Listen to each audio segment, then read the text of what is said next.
I'm Laura Depp. I'm a campus academic leader.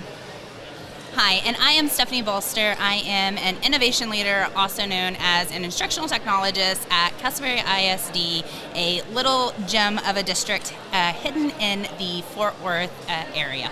All right. Well, welcome to the show. Thank you for guys having very us. much. Yeah. Yes, we got a chance to meet up last night at, I forgot the name of the place. Duke's. Yeah. Duke's, that's right. Yeah. It was nice. I had to leave a little early because I had to buy cables and other stuff that I didn't even think about bringing. But it was good to see everybody again. Stephanie, we go back. We met. Do you remember where we met? I think it was a couple of years ago. We were at the TCCA Elementary Technology Conference in Galveston. That's right. That's where it was. Yes. And were you presenting at the time? I was not. I was really starting out as a presenter, just kind of getting my feet wet, really starting to hit the conferences, relatively new to the position. And since then, I've kind of just started jumping right in. Okay. All right. Your first conference that you presented at, was it last year here? It was, actually. You are correct. Yeah. Last year here, and then I jumped right over to TCCA in Yes, you did. January in Yes, San you Antonio did. and presented there for the first time. I'm headed back to TCCA this year in February down in Austin, presenting again on a Canvas. So in our district, Canvas is our LMS, and so I'll be talking about Canvas and making it interactive and really how to use it with those primary students in elementary. Okay. All right. Laura. Yes. I know you're one for many words. Many I am. words. What is your conference experience like? Do you normally come to these? If you do, are you a participant? Are you a presenter? Do you lead roundtable discussions? Like, what is your conference experience? And I wasn't saying that to be funny at all. No. I don't know. No, we laugh because I laughing. feel like since her and I have met and since we've become friends, it has changed. That's true. Most of my career, I did attend a lot of conferences, always looking for, the newest thing or new information to share, things to use in my own classroom. And then last year, I came to TCCA, and I was voluntold that I was going to be presenting. And so that is how I came into the presenting realm. And so we presented 2 sessions last year? We did. And so Laura had a different role last year. And so last year she was our elementary math coach and working with our math teachers. And so last year when we presented on using math and technology together. So yeah, we used it with Seesaw. And so we took some of the things that we were doing in our district and some of the collaborations that we were doing at that time and then presented on those. And then this summer we went to camp and kind of the same thing. I was still kind of, obviously it's a math conference. And so we did a lot of tie-ins with technology and math. Okay. All right. And so now she has a new role. And so we are still collaborating. We're still working together almost daily, but we're working together in a different way. Okay. All right. So I'm asking you this because Stephanie was in your shoes about a year ago. Right. And now she's presenting at various conferences, getting her name out there in that. It's going to happen. It's going to happen. Whether she likes it or not. Yes. I do enjoy it, but as you said, I tend to have less words at the beginning. Once I warm up, I talk a lot. Okay. All right. I kind of saw it last night. I kind of saw it. Yeah, for sure. So you just said, Stephanie, that you guys work almost on a daily. We do, yeah. What does that work look like? Well, actually, you know what? Define your role.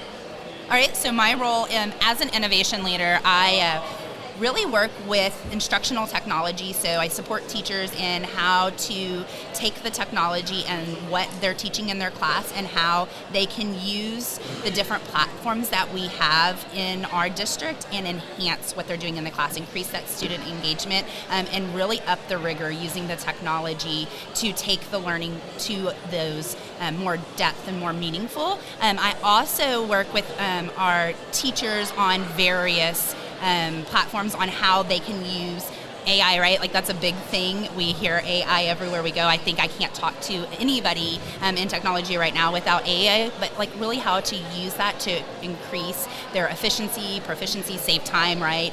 So those types of things. And then I also get to go into the classroom and work with students on using the technology. So I show the teachers like, hey, you can use this technology, you can use this platform, this app, and then I get to go into the classroom and work with the students on actually using those apps. And so like Book Creator, for example, a teacher and I sat down and we collaborated on how we can use Book Creator for their research projects. And then once she was ready to do that in the classroom, I went in and helped her implement Book Creator in the classroom, and really got to see how the students were using Book Creator and how easily, like how quickly they picked it up. But then I also got to see the motivation of the students. And I swear the teacher was like, hey, did you come in and like sprinkle fairy dust on my students? Because they are all working and they're all engaged in it. And so I also get to witness the power of that technology in motivating students to do their work.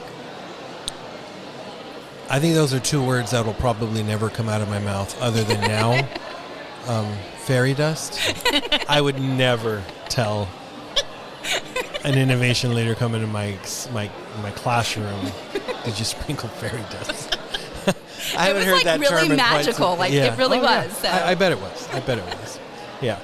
And then your role technically is CAL, Campus Academic Leader. Mm-hmm. In a nutshell, what does that mean? In a nutshell. So I... It's an interesting term, in a nutshell. Yeah. I'm sorry, I got you. Put it all in there. Yeah. So I work with support for teachers on the campus level. So I run all of our PLC meetings, and so our professional learning communities. And so the teachers come in there. We work on, we do a lot of backwards planning in our district. So we're looking at assessments, we're looking at alignment. We go all the way to the lessons, and then looking at what are those engagement pieces, what are we going to do to enhance our lessons. We go to what are we going to do for our kids that aren't learning, what are we going to do for our kids that need to expand their learning.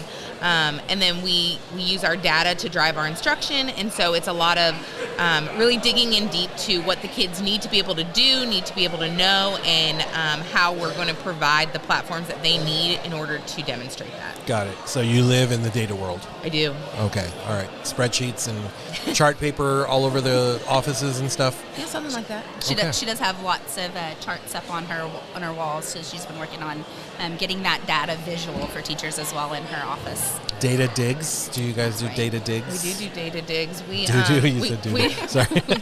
That's like a whole lot to say. We really focus on like the reflection part of once we get the data, what led us to there. Lettuce. Yeah, lettuce. Yeah. I like how you pick up on the food part of that. Oh yeah. Apparently I speak in food. I don't know. So we look a lot at that and have the teachers really reflect on, okay, like what worked and what didn't work and how are we going to change that moving forward. Okay. All right. Okay, so how does this go about? Stephanie, do you go to Laura and be like, okay, what does the data look like?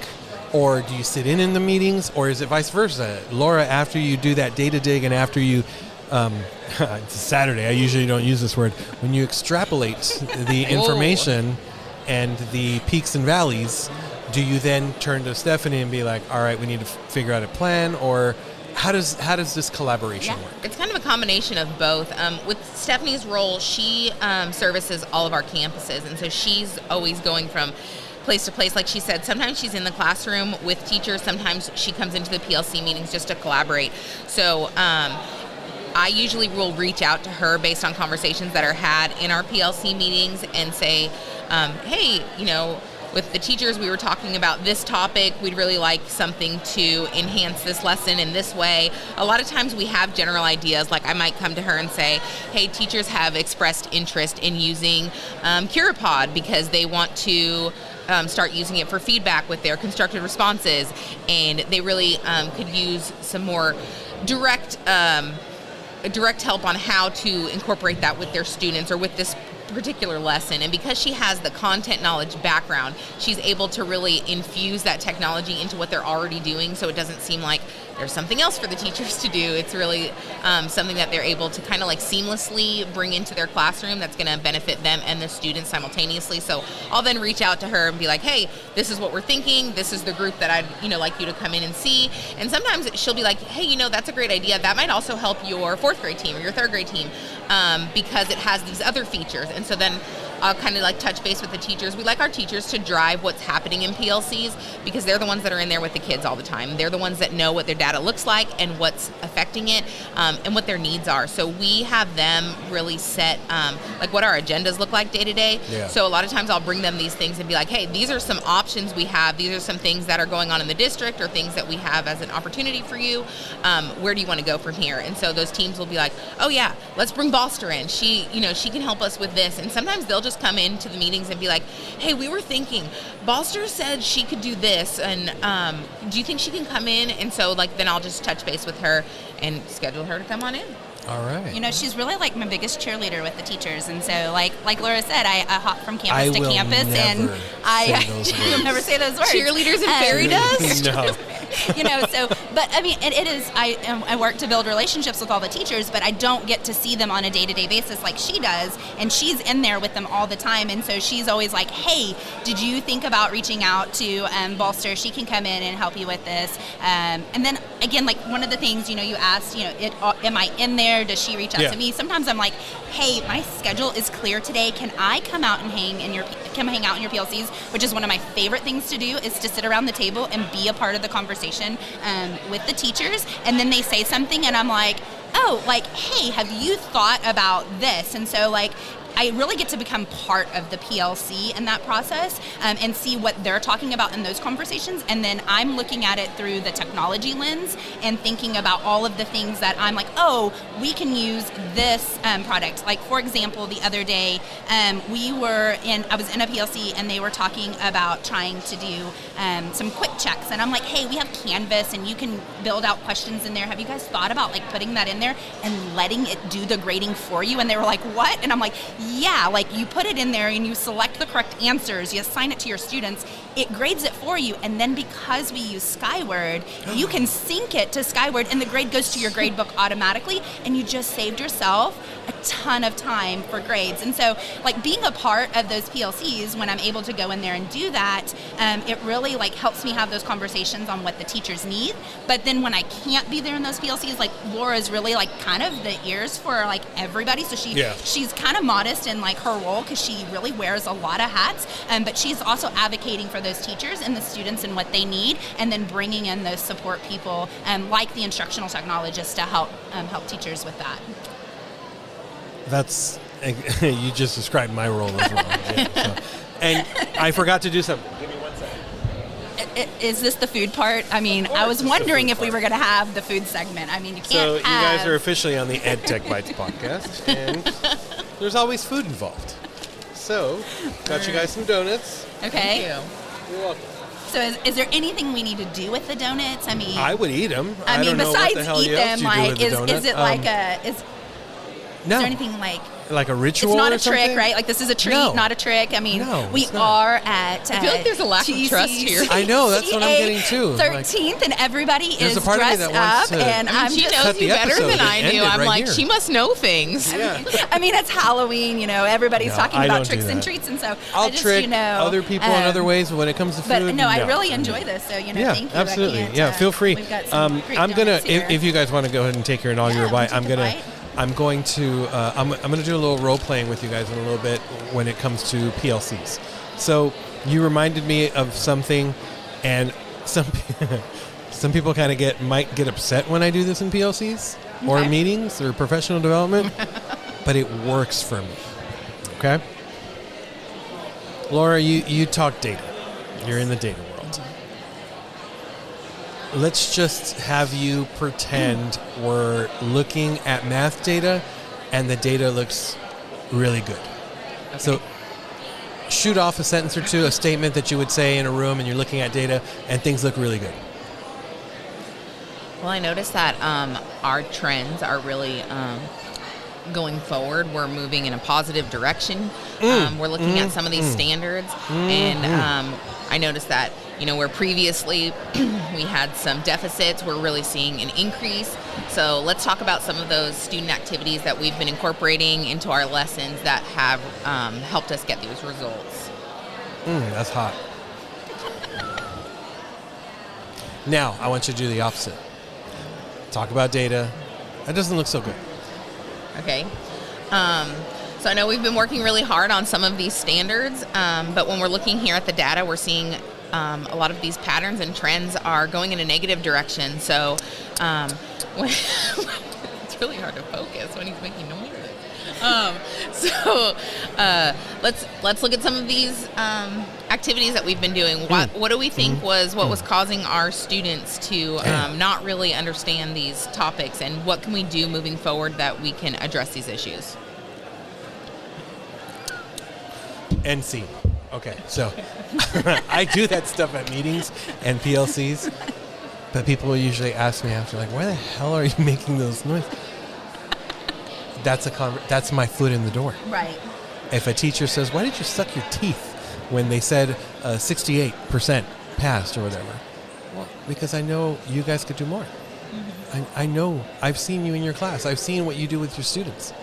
I know that's not a true reflection of you.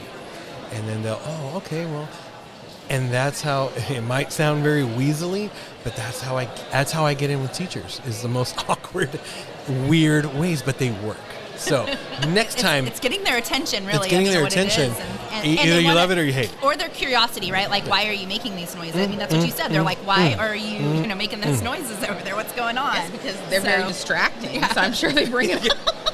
They're like, I've been escorted out of a couple rooms just to kind of put that out there. So, but yeah, I have very, what would you say, weird ways of getting myself to collaborate and get into coaching cycles with teachers, but they work. I mean, you've got to use what works, yes. and to get in there. I mean, that's half of the battle, is just getting your foot in the door. 75% of the work. Yeah, right. And then once you get in the door, and it's like, oh, okay, this isn't so bad, and let's get to work. And so you're right. Whatever works to get your foot in the door and get in there working. It's like in the business world, it's more difficult to acquire a customer than it is to keep one. Yeah. You're putting all that effort into all those meetings, all those emails, all those awkward dinners into acquiring the client. Once you have them, you just have to kind of keep them on the hook. Yeah, but that's, like you said, it's the most difficult part, and I do it in very at times inconvenient ways. And very weird ways, but I get my way into classrooms. I know. I mean, Laura last year was in a coaching role, she's in a kind of coaching role this year on the campus, but spending a lot of time. We had a lot of conversations last year about building relationships with those teachers and what that looks like. And I think the beginning of the year, especially, or even when I meet a new teacher for the first time, half of our conversations are about them, and it doesn't even have to be related to school or to the work that we're doing, because I want to get to know them as a person. And so that relationship building is so important, to see them as a person first, and not only as the educator in the room and the teacher and this person that I'm trying to help, but I want to know, what drives them, what are their interests, what is theirs. And it also is nice, when you see them and you're like, hey, how was the kids' game, last week? Because I know that their kids are playing soccer or whatever, and it doesn't seem like all I care about is hey, have you tried out that, did you try out Book Creator? We talked about it last week. Have you had a chance to get in there? And so that relationship building is really important. And it works well across the hallway too. Hey, that rash go away? Yeah. Still there? All right, just checking in. You said you wasn't going to say fairy dust. I don't know that I would be asking teachers about rashes. So. Yeah, I would say coming into this role this year, having those relationships was probably the best thing that went in my favor, because I was previously in a role like Stephanie where I was moving from campus to campus, and so I was very split all the time. I didn't really have that campus family, which a home, if you yeah, and so I felt like I was, it was really hard to make connections with people. So yeah, I was very intentional with creating relationships when I first came to the district. and getting to really know those teachers, which really helped me move into this role because I already knew so many of the teachers. But I've kind of continued that. One of the first things we do every day in PLCs, like when we do our norms, we do celebrations. And I think my favorite thing that has come out of celebrations, like they're not always school related. Sometimes people share things from school, but a lot of times they're about their kids or their family or things that they're going on this weekend. Our district is kind of unique in that we do PLCs 4 days a week in elementary. So a lot of places... 4 days a week? 4 days a week. How long? For 45 minutes. 45 minutes. What? Yeah. Yes. Including a conference period? Yes, they also get a conference period. That's separate. Yeah, so Tuesdays are the only day that we don't. And sometimes I'll get text messages from teachers on Tuesdays being like, I know we don't have PLCs today, but I had a celebration. Oh, so they still want to cool. share those things even though we're not together. It is not Tuesday. Do not share. I'm sorry, you have to stick to PLCs. I need you to hold that comment until Wednesday, right? Wow, that's cool. That's very interesting. All right, so the relationship's got to be there. And it's all about building that relationship with the teacher. Once you have them, I hate to use the term on the hook, but once you have them on the hook and you start building that trust, you use that word. I mean, it's all about trust. And then you look at data, that's when magic can happen. That's right. That's when magic can absolutely happen. And there's nothing like, I kind of attribute it to almost like being a grandfather in your role. You know, the funny thing is I tell That's what we everybody always that say. I say, like, my role, I love it because I'm like the grandma. I get to go in the classroom and do all the fun things and get the kids all excited. Then you're like, and then time I to get to leave. Mr. Carrillo stinks. That's funny that you said All that right, because I'm outta that's here. exactly. We'll see you guys. Yeah. Yes, that is how we always describe that. Yeah. Do you guys have a Jim's restaurant? Jim's? No, Jim's? Okay, maybe I it's don't only think a so. San Antonio, Yeah. but it's kind of like a Denny's, if you would want to call it, or an IHOP. I was working with a teacher like 3 or 4 weeks ago, and one of the we were doing a jigsaw activity, and one of the girls in the 7th grade class, when I went to their group to kind of work with them, she said, "You smell like Jim's coffee." Her first words to me ever was, "You smell like Jim's coffee." That's very specific. Like, it is. Were you like, "Why, it thank is. you?" And I was like, well, I don't know if that's a compliment. Do you like Are coffee? you? Yeah. But she was like, oh, and then she caught herself. She was like, oh, it's good. It's good. It's good. I was like, oh, okay, all right, yeah. So, but also building relationships for the kids. Yeah, absolutely. And then immediately after that, I was like, I'm out. I'm not gonna hang around with these guys. Tell me I smell like coffee. You know, Yeah. no, for me, like once I get that foot in the door of the teacher and working with the teacher, then they're like, hey, you want to come to my classroom? And then after the first lesson that I do with them, they're like, hey, do you want to come back? And then I get to start building those relationships with the students. And then, Well, the students are the same way. They see you in the hallway and they're like, when are you coming back to my classroom? Are you going to come pick me up? Are you going to do a group with me? Like, they will hold you accountable too. Yeah. And Absolutely. I went and worked with we have for our gifted and talented, we do a pull out, and so they go and work with a teacher, and so I went in there and I worked with them on some Canva projects, and so they had been doing some research. Okay. And so I went in and showed Canva them. and Canvas. Yeah, Canva and Canvas. Okay. But for this particular one, we were just doing Canva, not in Canvas.